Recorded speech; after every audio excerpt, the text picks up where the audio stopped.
3 nights in a row, the dog walked into the nursery and woke the sleeping baby. His parents were furious. They were also standing in the wrong room to understand what was happening. Naomi Fitzgerald was a registered nurse with 14 years in pediatric care. She had prepared for this baby with the thoroughness of someone who had spent her career knowing what could go wrong. Safe sleep guidelines followed. Nursery temperature monitored. Carbon monoxide detector installed. Tested. Green light confirmed. The nursery was 30 feet from the master bedroom with a monitor on both ends. She had checked the setup 3 times.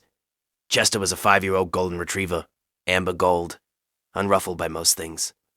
He had been the house dog for 4 years before baby Isla arrived, and his introduction to the newborn had gone the way these introductions go when a dog is temperamentally suited to patience. Careful approach, slow inspection, settled acceptance. He had not attempted to enter the nursery at night before the 3rd week of Isla's life. He had understood, seemingly without being told, that the nursery was a space he could visit during the day, but that nights were different. Then came the first night. Garrett heard the baby cry at 2:14 a.m. He got up, went to the nursery, and found Isla awake and Chester sitting beside the bassinet with his muzzle resting against the edge of it. He moved the dog out, settled the baby, came back to bed. He did not mention it in the morning. Naomi had finally gotten 2 hours of consecutive sleep. He did not want to say something that would take that away. The second night it was Naomi who got up. 1:47 a.m. Chester was in the nursery again, and this time he had nuzzled Isla to wakefulness. She was crying the alert cry. The eye was sleeping and... Now a not cry, not distress, but indignation. Naomi moved him firmly. She went back to bed and lay awake for 40 minutes in the specific way of a new parent whose sleep architecture has been restructured by a dog. By the morning of the 3rd day, they had agreed to close Chester out of the nursery. The dog baby gate went up across the nursery doorway. Chester pressed his nose against the bottom of it all night and made no sound. Isla slept better. She slept for a 4-hour stretch that felt like a luxury.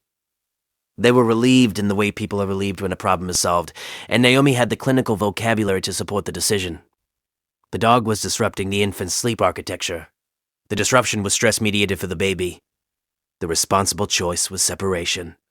If you stay for stories about what animals sense before we do, you're in the right place. Subscribe so you don't miss the next one. At 3:41 on the 4th morning, Naomi woke up with a headache. Not unusual for a sleep-deprived new mother. But the headache was the specific headache, behind both eyes, slightly nauseating.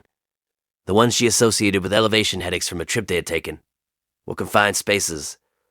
The one that had a physical quality to it rather than a tension quality. She said nothing and got up to check Isla. The nursery carbon monoxide detector on the wall read 0. Green light. Normal. Chester was pressed against the gate with every ounce of his weight. She picked Isla up. The baby was flushed, slightly groggy, and walked to the living room. The headache began to clear in a way that was too fast for a tension headache. She went back to the nursery doorway and stood there. The headache came back. She called 911. Fire Inspector Keith Brando arrived with a detector unit that read floor-level concentrations rather than wall-mounted height. The nursery reading at floor level was 68 parts per million. The furnace heat exchanger in the basement directly below the nursery had a crack along the lower chamber, venting combustion byproduct upward into the subfloor cavity, which was entering the nursery through a heating vent positioned at baseboard height. Carbon monoxide is nearly the same density as air. In a small enclosed room, with a single heat source, it accumulates most densely at the lowest air level first. At floor height, at bassinet height, at the height of a sleeping infant. The wall-mounted detector at 5 feet had not triggered. The air at 5 feet was measurably different from the air at 1 foot. Has your dog ever done something that made no sense until it was the only thing that made sense? Tell us in the comments. These stories deserve to be heard.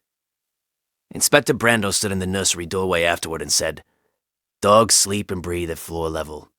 Whatever was pooling in this room, he was in it first." He paused. He was waking the baby because he was trying to wake the room. That's not jealousy.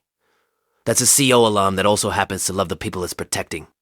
Every guardian deserves to be recognized, even the ones who never asked for anything in return.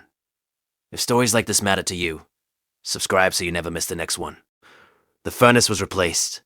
A floor-level CO detector was installed in the nursery at baseboard height, 18 inches from the ground. Chester has not entered the nursery at night since the furnace was repaired.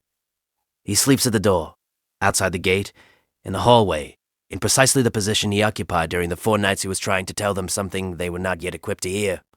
The next story involves 2 English bulldogs who lay on her father's feet and refused to move. His daughter thought they were being lazy. She called her mother before she understood what they were doing.